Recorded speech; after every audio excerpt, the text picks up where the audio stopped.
So hey guys, welcome to YouTube channel selection Vidyapeeth. मैं अभिषेक एक बार फिर से एक नई क्लास के साथ आपके बीच उपस्थित हुआ हूँ। तो बिना किसी देरी के हम अपनी क्लास शुरू करते हैं। उसके पहले अगर आप अपने इस परिवार में सिलेक्शन विद्यापीठ में नए हैं तो ज़रूर लाइक, शेयर और सब्सक्राइब करिएगा और कमेंट करके बताइएगा कि आपको ये क्लास कैसी लगी। तो बिना किसी देरी के हम अपनी क्लास शुरू करते हैं। हमारे सामने पहला क्वेश्चन दिया गया है, भारतीय संविधान का अनुच्छेद 72 निम्न में से किससे संबंधित है? भारतीय संविधान का अनुच्छेद 72 किससे संबंधित है? तो इसका राइट आंसर क्या हो जाएगा? ऑप्शन नंबर ए, संसद सदस्यों की योग्यता से, संसद का संविधान, राष्ट्रपति की क्षमादान की शक्ति, भारत सरकार की कार्य संचालता। तो इसका राइट आंसर क्या हो जाएगा? ऑप्शन नंबर, इसका राइट आंसर क्या हो जाएगा? ऑप्शन नंबर सी इसका राइट आंसर हो जाएगा। राष्ट्रपति की क्षमादान शक्ति से ये अनुच्छेद 72 संबंधित है। अगला क्वेश्चन देखेंगे। अगला क्वेश्चन दिया गया है, भारतीय राष्ट्रीय कांग्रेस के पहले अधिवेशन का आयोजन मुंबई तत्कालीन बम्बई में व्योमेश चंद्र बनर्जी की अध्यक्षता में हुआ था। तो इसका राइट आंसर क्या हो जाएगा? भारतीय राष्ट्रीय कांग्रेस का पहला अधिवेशन कहाँ पे और कब हुआ था? तो इसका राइट आंसर क्या हो जाएगा? ऑप्शन नंबर ए हो जाएगा इसका राइट आंसर। दिसंबर 1885 में, दिसंबर 1885 में यह मुंबई में हुआ था। इसके प्रथम अध्यक्ष व्योमेश चंद्र बनर्जी थे। इसके प्रथम अध्यक्ष व्योमेश चंद्र बनर्जी थे। अगर पूछे यह किस तारीख को हुआ था तो इसका राइट आंसर हो जाएगा यह 28 दिसंबर 1885 को हुआ था। इसके प्रथम अध्यक्ष व्योमेश चंद्र बनर्जी थे। अगला क्वेश्चन देखेंगे। अगला क्वेश्चन दिया गया है, मूल भारतीय संविधान को हस्तलिखित किसने किया था? तो इसका राइट आंसर क्या हो जाएगा? मूल भारतीय संविधान को हस्तलिखित किसने किया था? तो इसका right answer option number A हो जाएगा। प्रेम बिहारी रायजादा ने मूल संविधान को हस्तलिखित किया था। अगला क्वेश्चन देख लेंगे। अगला क्वेश्चन क्या दिया गया है? अगला क्वेश्चन दिया गया है, दिसंबर 2020 तक भारत के संविधान में कितने संशोधन किए गए हैं? दिसंबर 2020 तक भारत के संविधान में कितने अभी तक संशोधन किए गए हैं? तो इसका राइट आंसर क्या हो जाएगा? Option number 105, 106, 104, 107। तो इसका राइट आंसर क्या हो जाएगा? ऑप्शन नंबर सी इसका राइट आंसर हो जाएगा। 2020 तक अभी तक भारतीय संविधान में 104 संशोधन किए गए हैं। और पूछे कि भारतीय संविधान कब से लागू हुआ है? तो इसका राइट आंसर क्या हो जाएगा? 1950 से भारतीय संविधान लागू हुआ है। उसके बाद 2020 तक 104 संशोधन किए गए हैं। अगला क्वेश्चन देखेंगे। अगला क्वेश्चन क्या दिया गया है? अगला क्वेश्चन दिया गया है, निम्नलिखित में से कौन सा शिक्षा आयोग 1822 में नियुक्त किया गया था? हंटर आयोग, सैंडलर आयोग, कलकत्ता विश्वविद्यालय आयोग या विश्वविद्यालय आयोग? तो इसका राइट आंसर क्या हो जाएगा? निम्नलिखित में शिक्षा आयोग 1882 में नियुक्त किया जाता है। तो इसका right answer option number A हो जाएगा। हंटर आयोग यह शिक्षा से संबंधित आयोग था जो कि 1882 में नियुक्त किया गया था। लॉर्ड रिपन, और यह किसके काल में हुआ था? तो लॉर्ड रिपन के काल में भारतीय शिक्षा के विषय में 1882 में यह कमीशन का गठन हुआ था, जिसे भारतीय शिक्षा आयोग कहा भी जाता है। और विलियम हंटर आयोग अगर पूछ ले तो विलियम हंटर जैसे आयोग पूछ ले तो इसका राइट आंसर क्या हो जाएगा? अगर विलियम हंटर आयोग पूछ ले तो इसका राइट आंसर क्या हो जाएगा? विलियम हंटर आयोग की अध्यक्षता, विलियम हंटर की अध्यक्षता में ये हुआ था, इस आयोग का गठन हुआ था। ठीक है, इसका विलियम हंटर की अध्यक्षता में इस आयोग का गठन हुआ था। अगला क्वेश्चन देख लेंगे। अगला क्वेश्चन दिया गया है, भारत का प्रथम डिजिटल केंद्रीय बजट वर्ष डैश में प्रस्तुत किया गया था। तो इसका राइट आंसर क्या हो जाएगा? किस वर्ष में भारत का डिजिटल बजट प्रस्तुत किया गया था? तो इसका right answer option number C इसका राइट आंसर हो जाएगा 2021 में। और किसके द्वारा अगर पूछे कि पेश किया गया था तो इसका राइट आंसर क्या हो जाएगा? निर्मला सीतारमण के द्वारा। ठीक है, निर्मला सीतारमण जी के द्वारा यह 2021 में प्रथम डिजिटल बजट प्रस्तुत किया गया था। अगला क्वेश्चन, भारत के संविधान में कितनी अनुसूचियों का उल्लेख है? तो इसका राइट आंसर क्या हो जाएगा? भारतीय संविधान में कितनी अनुसूचियों का उल्लेख है? तो इसका राइट आंसर हो जाएगा ऑप्शन नंबर सी हो जाएगा, 12 अनुसूचियों का उल्लेख है। अगर पूछे कि मूल संविधान में कितनी अनुसूची थी, ठीक है, अगर पूछ ले कि मूल संविधान में अगर कितनी अनुसूची थी तो इसका राइट आंसर क्या हो जाएगा? मूल संविधान में मूल संविधान में टोटल 8 अनुसूचियाँ थी, वर्तमान में कितनी है? 12 अनुसूचियाँ हैं। अगला क्वेश्चन देख लेंगे। अगला क्वेश्चन क्या दिया गया है? नेहरू रिपोर्ट 1922 निम्न से संबंधित थी, तो इसका राइट आंसर क्या हो जाएगा? शिक्षा से संबंधित थी, सांप्रदायिक पुरस्कार से संबंधित थी, संवैधानिक ढांचा से, या सूरत विभाजन से? इसका राइट आंसर क्या हो जाएगा?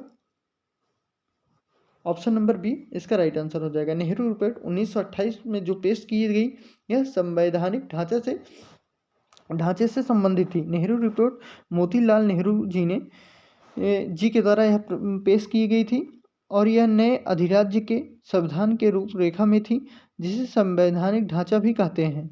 और यह 15 अगस्त 1928 को, अगर ये पूछे कब पेश की गई थी, तो इसका राइट आंसर हो जाएगा यह 15 अगस्त 1928 को पेश की गई थी, जिसे नेहरू रिपोर्ट के नाम से भी जाना जाता है।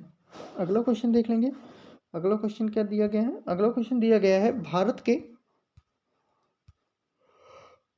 के संविधान का अनुच्छेद डैश यह बताता है कि राज्य भारत के पूरे क्षेत्र में नागरिकों के लिए समान नागरिक संहिता सुनिश्चित करने का प्रयास करेगा। तो यह किस अनुच्छेद में बताया गया है? तो इसका राइट आंसर क्या हो जाएगा? ऑप्शन नंबर ए, अनुच्छेद 44 में समान नागरिक संहिता के बारे में बताया गया है। समान अनुच्छेद 44 राज्य के नीति निर्देशक सिद्धांतों जैसे, जिसमें कहा गया है कि राज्य अपने नागरिकों को भारत के पूरे क्षेत्र में एक समान नागरिक संहिता प्रदान करेगा।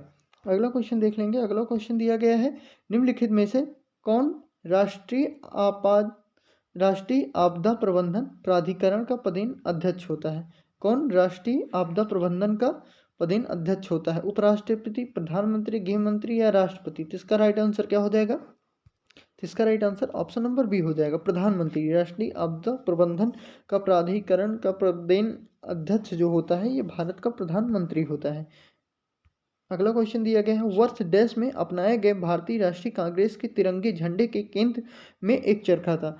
इसमें पूछा गया है कि किस वर्ष में जो भारतीय राष्ट्रीय कांग्रेस द्वारा तिरंगा झंडा अपनाया गया था, उस जिसके बीच में चरखा था, वो किस वर्ष अपनाया गया था? तो इसका राइट आंसर क्या हो जाएगा? 1931। ऑप्शन नंबर सी इसका राइट आंसर हो जाएगा। 1931 में अपनाए गए भारतीय राष्ट्रीय कांग्रेस के तिरंगे झंडे के बीच में चरखा बना हुआ था। अगला क्वेश्चन देख लेंगे।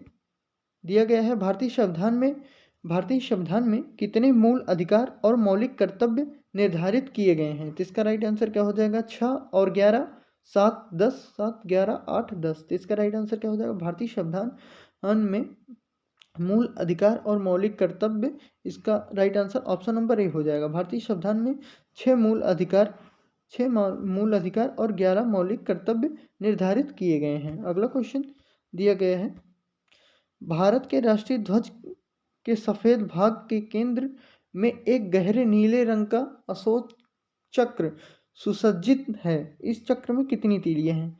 पूछा गया है, भारतीय राष्ट्रीय ध्वज में जो बीच में अशोक चक्र होता है, उसमें टोटल कितनी तीलियां होती हैं? तो इसका राइट आंसर क्या हो जाएगा? उसमें टोटल कितनी तीलियां होती हैं? तो यहाँ पे ये ऑप्शन नहीं होंगे। इसका राइट आंसर क्या हो जाएगा? इसका राइट आंसर हो जाएगा, उसमें टोटल 24 तीलियां होती हैं। ठीक है, उसमें कितनी तीलियां होती हैं? 24 तीलियां होती हैं, जो मनुष्य के 24 गुणों को दर्शाने का काम करती हैं। इसमें जो अशोक चक्र में 24 तीलियां होती हैं, मनुष्य के 24 गुणों को दर्शाने का काम करती हैं। तो इसका राइट आंसर क्या हो जाएगा? 24 हो गया। अगला क्वेश्चन दिया गया है, भारतीय संविधान का अनुच्छेद 368 इनमें से किससे संबंधित है? तो इसका राइट आंसर क्या हो जाएगा? भारतीय संविधान का अनुच्छेद 368 किससे संबंधित है? तो इसका राइट आंसर क्या हो जाएगा? इसका राइट आंसर हो जाएगा ऑप्शन नंबर ए, संवैधानिक संशोधन से, किस प्रक्रिया थे, या केंद्र राज्य संबंध से, या संसद से? तो इसका राइट आंसर 368 जो है, यह भारत के शोधन से संबंधित है। तो इसका राइट आंसर क्या हो जाएगा? ऑप्शन नंबर ए इसका राइट आंसर हो जाएगा। ऑप्शन नंबर ए, संवैधानिक संशोधन से 368, अनुच्छेद 368 में संवैधानिक संशोधन से संबंधित है। अगला क्वेश्चन देखेंगे। दिया गया है, संविधान 52वां संशोधन अधिनियम 1985 द्वारा जोड़ी गई भारतीय संविधान की डैश अनुसूची दल बदल के आधार पर किसी व्यक्ति की संसद के किसी भी सदन या राज्य की विधानसभा या विधान परिषद के सदस्य होने की अयोग्यता से संबंधित है। तो इसका राइट आंसर क्या हो जाएगा? कौन सी अनुसूची है? तो इसका right answer option number B हो जाएगा, 10वीं अनुसूची। अगला क्वेश्चन देख लेंगे। दिया गया है भारतीय संविधान का कौन सा अनुच्छेद सरकारी समिति डैश के संवर्धन से संबंधित है? तो इसका राइट आंसर 43 बी हो जाएगा। ऑप्शन नंबर 20 का राइट आंसर हो जाएगा। अगला क्वेश्चन क्या दिया गया है? निम्नलिखित में से कौन से शब्द भारत के संविधान की प्रस्तावना में शामिल नहीं है? धर्म, समाजवादी, समानता या धर्मनिरपेक्षता। इसका राइट आंसर क्या हो जाएगा? धर्म। या भारतीय संविधान की प्रस्तावना में शामिल नहीं है। अगला क्वेश्चन देखेंगे। अगला क्वेश्चन दिया गया है भारतीय संविधान के अनुच्छेद 123 के तहत अध्यादेशों की घोषणा करने की शक्ति निम्नलिखित में से किसके पास होती है? तो इसका राइट आंसर क्या हो जाएगा? ऑप्शन नंबर ए राज्यपाल, भारत के राष्ट्रपति, लोकसभा अध्यक्ष या राज्यसभा के सभापति। इसका राइट आंसर क्या हो जाएगा? ऑप्शन नंबर बी भारत के राष्ट्रपति। भारतीय संविधान के अनुच्छेद 123 के तहत अध्यादेश जारी करने की शक्ति प्राप्त करता है। अगला क्वेश्चन देख लेंगे।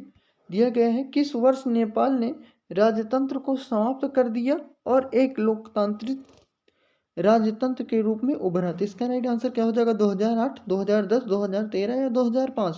तो इसका right answer option number A हो जाएगा। 2008 में नेपाल ने राजतंत्र को समाप्त कर लोकतांत्रिक राजतंत्र के रूप में उभरा। अगला क्वेश्चन दिया गया है भारतीय संविधान के किस अनुच्छेद के तहत राष्ट्रपति मृत्यु दंड को क्षमा कर सकता है? अनुच्छेद 78, 25, 72 या 75। तो इसका राइट आंसर क्या हो जाएगा? अनुच्छेद ऑप्शन नंबर डी इसका राइट आंसर हो जाएगा। अनुच्छेद 75 के तहत राष्ट्रपति मृत्यु दंड की सजा को माफ कर सकता है और उसकी सजा को समाप्त कर सकता है। और अगर पूछ ले सिर्फ अगर सजा दिया होता कि राष्ट्रपति की क्षमादान की शक्ति किस में निहित है, तो इसका राइट आंसर हो जाता आर्टिकल नंबर 72 में दिया गया है राष्ट्रपति के क्षमादान की शक्ति के बारे में आर्टिकल नंबर 72 में दिया गया है। और मृत्यु दंड, और ये देखिए राष्ट्रपति मृत्यु दंड की क्षमा आर्टिकल नंबर 75 में दिया गया है। और सिर्फ पूछे कि सजा माफी राष्ट्रपति किस आर्टिकल के तहत सजा को माफ कर सकता है, तो इसका राइट आंसर क्या हो जाएगा? ऑप्शन नंबर सी हो जाएगा। पर इसका राइट आंसर अभी क्या होगा? तो इसका राइट आंसर हो जाएगा ऑप्शन नंबर देख लेंगे राष्ट्रपति की शक्तियों के बारे में। राष्ट्रपति की क्षमादान की शक्ति अगर पूछे तो किसमें निहित है? राष्ट्रपति की क्षमादान की जो शक्ति है, क्षमादान की शक्ति, यह आर्टिकल अनुच्छेद 72 में सन्निहित है। राष्ट्रपति की क्षमादान की शक्ति आर्टिकल 72 में सन्निहित है। अगर पूछ ले राष्ट्रपति मृत्यु दंड की सजा को जो समाप्त करता है, मृत्युदंड से क्षमा जो है, ये मृत्युदंड जो है क्षमा जो है ये किस में है? तो इसका राइट आंसर हो जाएगा अनुच्छेद 75 में निहित है। तो उम्मीद करता हूँ ये क्लास आप लोगों को काफ़ी पसंद आई होगी। अगर आज की ये क्लास आपको पसंद आई है, आपको लगता है कि आपने इस क्लास से कुछ सीखा है, तो ज़रूर आप अपने इस यूट्यूब चैनल सिलेक्शन विद्यापीठ को लाइक, शेयर और सब्सक्राइब करिएगा और कमेंट करके ज़रूर बताइएगा कि आपको ये क्लास कैसी लगी। तो आप अपने इस यूट्यूब चैनल सिलेक्शन करना ना भूलिएगा। तो मिलते हैं अपनी अगली क्लास में, तब तक के लिए जय हिंद, जय भारत।